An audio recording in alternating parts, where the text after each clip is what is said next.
Bienvenidos una vez más a este canal de YouTube, debatiendo con Alberto Olvera, un servidor.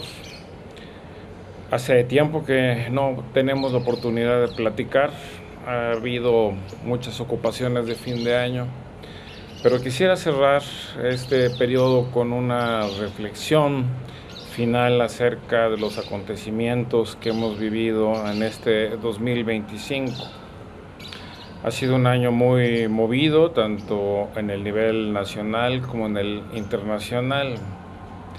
Y quisiera empezar por este último factor, lo internacional, porque si algo ha destacado y se comenta mucho en todos los medios de comunicación, es el hecho de que en forma creciente en América Latina partidos de derecha están ganando las elecciones y gobernando países en los que antes gobernó algún tipo de liderazgo de izquierda. Es el caso reciente de las elecciones en Bolivia, donde el partido de Evo Morales, el movimiento al socialismo, virtualmente desapareció del mapa político electoral, dejando todo el campo a partidos de centro y derecha, con un presidente que salió casi de la nada y que aprovechó la división interna del frente de Evo Morales para ganar una elección, sin que esto signifique que ese gobierno tenga las condiciones necesarias para ser un gobierno diferente. De hecho, recibe una papa caliente, un problema económico monumental, del cual probablemente no saldrá bien librado. Como quiera, los electores bolivianos le han cobrado al MAS y a Evo Morales ese empeño enfermizo de querer permanecer en la presidencia de la República a toda costa. Y, por supuesto, la división interna entre su partido ha tenido como consecuencia su desaparición virtual también en el parlamento de su país, de tal forma que, aunque representan cerca de la mitad de las preferencias electorales, en la práctica el partido de Evo Morales no va a contar en términos institucionales, por lo menos en la actual legislatura y actual gobierno de 4 años. Una verdadera tragedia política para la izquierda boliviana, que durante algún tiempo fue ejemplar y llevó a cabo uno de los procesos de transformación constitucional e institucional más atrevidos del siglo XX, en donde a través de una nueva constitución se creó un gobierno plurinacional. Los indígenas tuvieron representación política mayoritaria por primera vez en la historia, y hubo momentos importantísimos de innovación democrática que lamentablemente vino a terminar en un desastre por malas políticas económicas, subsidios insostenibles y una serie de causas muy similares a la del desastre de otros países de América Latina, particularmente el caso de Argentina, donde también la crisis fiscal derivada de una mala gestión económica, de subsidios insostenibles, llevó a que el gobierno de aquel país, el gobierno kirchnerista, imprimiera billetes alegremente, crearon una inflación monumental que por supuesto los argentinos no estuvieron dispuestos a tolerar, y dieron un salto al vacío al elegir a alguien como Milei, este presidente un tanto loco que con una motosierra quiere cerrar áreas completas del gobierno. Es tal el miedo de los argentinos al rebrote de una hiperinflación que es destructiva, imposible de vivir con ella, que le han dado a Milei un triunfo importante en las elecciones de medio término de este año, de tal forma que Milei es ahora más fuerte que cuando empezó su gobierno hace 2 años. Así que tenemos sorprendentemente un fortalecimiento de la derecha en Argentina, que ha llevado a cabo un proceso de ajuste económico brutal,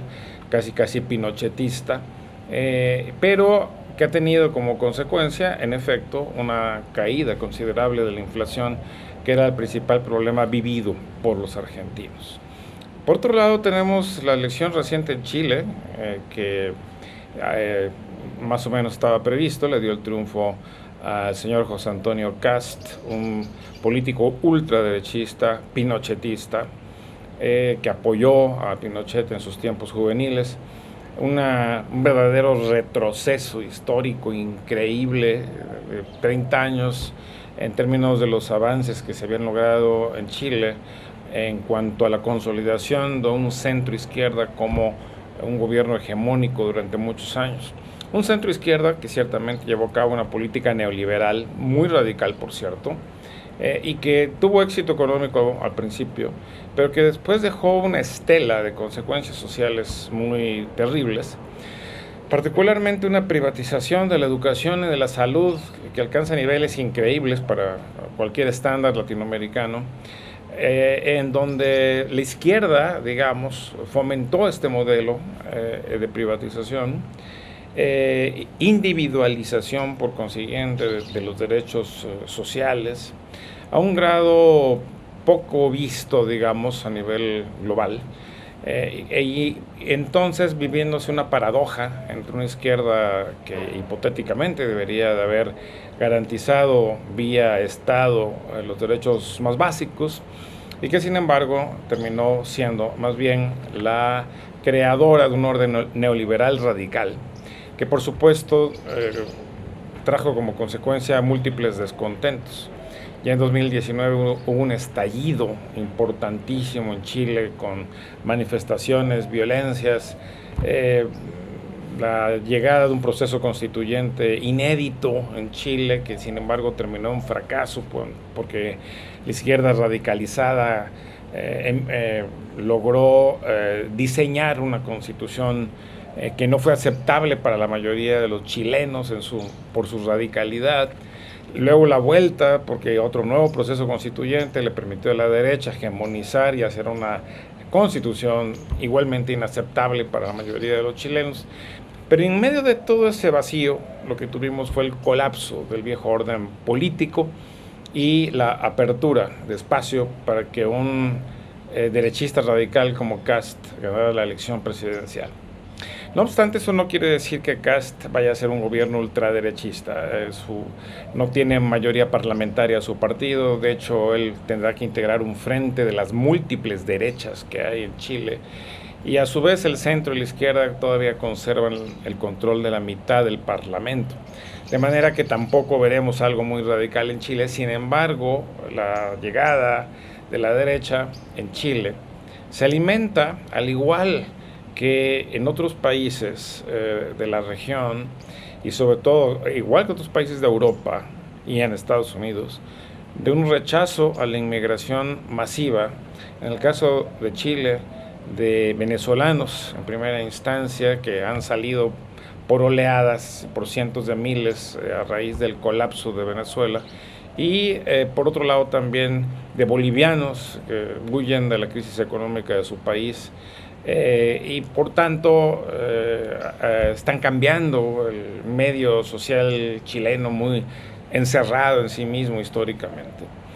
De manera que rechazo a esto y a otro fenómeno que quisiera yo resaltar especialmente como una de las novedades, no en términos de su existencia, sino de la conciencia que tenemos de él, que es el aumento, el crecimiento imparable de la delincuencia organizada. El crimen organizado se ha expandido a nivel mundial, pero especialmente en América Latina a niveles nunca vistos, básicamente porque en los últimos 20 años ha crecido un sector completo del mercado mundial, que es el consumo de drogas, que se ha masificado en Estados Unidos, en Europa, crecientemente en Asia, pero también dentro de nuestros propios países en América Latina. Esto ha creado entonces un mercado gigante que por supuesto es atendido por empresarios ilegales, violentos, que se han extendido a todos los países. Incluso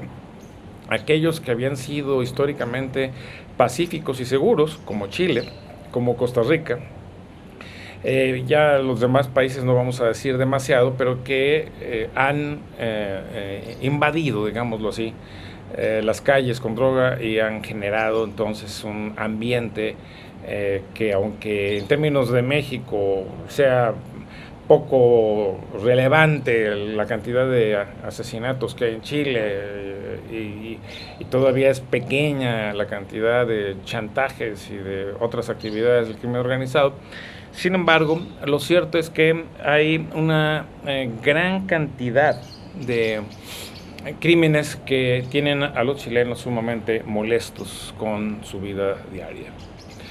Quisiera decir entonces que esto nos pinta un panorama complicado. Pensemos también en Perú, donde fue defenestrada una presidenta que no gobernaba, simplemente porque ya eran muchos los escándalos públicos y alguien tenían que culpar.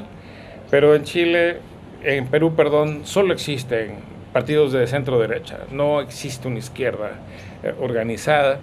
Es un desastre, no hay un sistema de partidos organizado, de manera que en Perú vamos a tener también por varios años una hegemonía de unos partidos de derecha débiles, pero con una cultura muy conservadora como hegemónica a nivel nacional. En Ecuador ganó una vez más la presidencia el señor Noboa, un empresario riquísimo,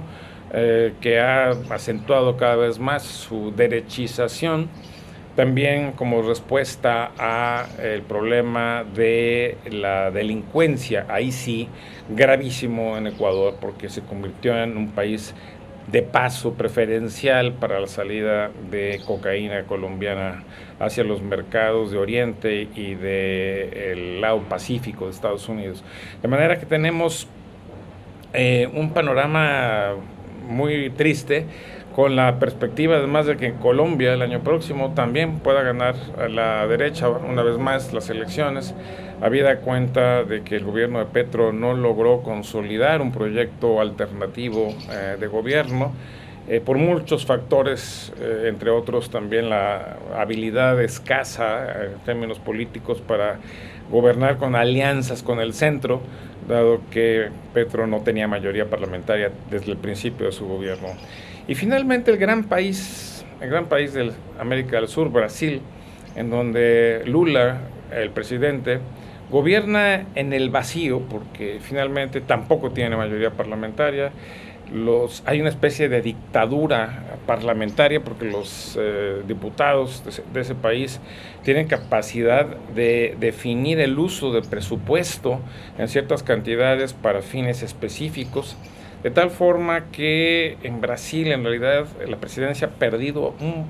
poder en una cantidad enorme, de tal forma que Lula lo que hace es administrar, digamos, una situación en la cual la derecha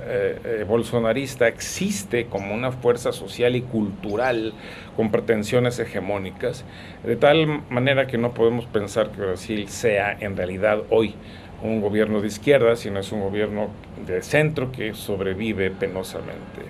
Y luego tenemos Venezuela en catástrofe humanitaria brutal, convertido en una dictadura abierta y cínica, en donde el año pasado Maduro no reconoció su derrota electoral apabullante y por tanto se ha convertido en una dictadura abierta, franca, cínica, y que además está acentuando la crisis humanitaria de ese país, donde siguen emigrando personas y donde ahora se escenifica un conflicto con los Estados Unidos, en donde Trump quiere usar el poder imperial para propiciar un cambio de régimen. Por supuesto que una vía imperial en América Latina está lejos de ser viable, y es absurda. Sin embargo, lo que tenemos ciertamente ahí es un escenario de disputa política hegemónica, en donde una dictadura abierta, solo comparable con la de Nicaragua y Cuba, trata de sobrevivir sometiendo a su pueblo a penalidades inconcebibles. Una buena noticia fue que en Guatemala logró conservar el poder un presidente electo el año pasado que es más de centro izquierda, a pesar de la conspiración de las élites contra su gobierno, mientras que en Honduras perdió las elecciones la izquierda gobernante, Y los dos candidatos que se disputan ahora la presidencia, sin que se haya resuelto el resultado electoral, pues son de derecha. Así que en Honduras gana la derecha sí o sí, porque la izquierda quedó en un lejanísimo tercer lugar y ahora ya están intentando evitar el reconocimiento del resultado electoral, pero claramente una derrota muy severa de un proyecto que no fructificó nunca y que tampoco fue de izquierda, porque también se intentó establecer a medias una especie de buquelismo sin Bukele, metiendo a la cárcel a miles de jóvenes, mientras por otro lado se hacían políticas sociales compensatorias, etcétera, ¿no? Pero ni una cosa funcionó bien ni la otra tampoco. Así que en realidad tenemos que El Salvador es el caso en donde sí ha funcionado en términos políticos, electorales, la mano dura de Bukele, que viola los derechos humanos de una forma drástica, cínica y descarada. Bueno, tenemos ese escenario con Nicaragua siendo una dictadura hace ya varios años, una dictadura familiar, una tragedia, un retroceso a principios del siglo XX, un retroceso de 100 años en términos políticos. Y nuestro país aquí siendo una especie de referente de izquierda, una izquierda muy peculiar porque a diferencia de la sudamericana en México, el gobierno nunca ha tenido ningún poder económico suficiente para sostener a largo plazo los subsidios que le han dado popularidad al gobierno y donde nuestra integración económica a Estados Unidos hace inviable cualquier otro tipo de salida económica para el gobierno. Estamos en un estancamiento duradero, en una especie de impasse político en donde aumenta crecientemente la concentración del poder en el gobierno y por tanto la autocratización de la vida pública, con grandes riesgos para la democracia del país, sin que en realidad estemos en este momento en una franca autocracia, sí estamos en una tendencia que apunta en esa dirección y que empieza a ser resistida desde lo social, no desde lo partidario o lo electoral, sino que hay movimientos sociales de todo tipo que están empezando a dar una lucha creciente porque finalmente el gobierno tiene una debilidad económica y operativa, estructural, que es la herencia más mala que dejó López Obrador en su gobierno anterior, de tal forma que un gobierno con poca capacidad de gestión, con poco dinero y con pugnas al interior, está muy limitado para resolver los problemas tan complejos que tiene el país. Bueno, todo eso es lo que pasa en nuestro horizonte y por supuesto enfrente tenemos al gran imperio con un loco al mando, impredecible, peligroso, de manera que vivimos en tiempos riesgosos. Los tiempos de América Latina hoy son tiempos un tanto tristes, en donde la ola de derechización y autocratización ha ganado tracción, es hoy dominante a escala continental y tiene además el problema adicional de tener en Estados Unidos hoy día a un dictador loco que no ha podido ser controlado por las instancias legales o institucionales de la que suponíamos ser una democracia consolidada y ejemplar. Lejos de eso, hoy día Estados Unidos es el ejemplo máximo de un presidencialismo imperial que sin controles da saltos por el mundo pretendiendo imponerle a todo el mundo sus intereses y dentro de su país estableciendo un clima de guerra civil interna que verdaderamente anula los derechos civiles de la población migrante y de muchos de los pobres de ese país que están francamente desprotegidos también ante la ofensiva oligárquica de este gobierno. Bueno, aunque los tiempos son malos, no quiere decir que sean permanentes, pueden cambiar, pero en cualquier país, incluido el nuestro, todo dependerá también de lo que nosotros mismos seamos capaces de hacer. No hay que perder la esperanza, pero sobre todo no hay que perder la voluntad de acción. Eso es lo que este país y el mundo necesitan gente que haga crítica fundada, que proponga ideas nuevas y que impulse en ese sentido una transformación que retome la senda democrática, la justicia social como principio y sobre todo, el control ciudadano sobre el poder político. Hemos aprendido a duras penas, con muy alto costo, que dejar libres a los políticos es peligrosísimo y finalmente destruye la democracia. Muchas gracias, que tengan un feliz 2026 y que esperemos sea un mejor año que este. Adiós.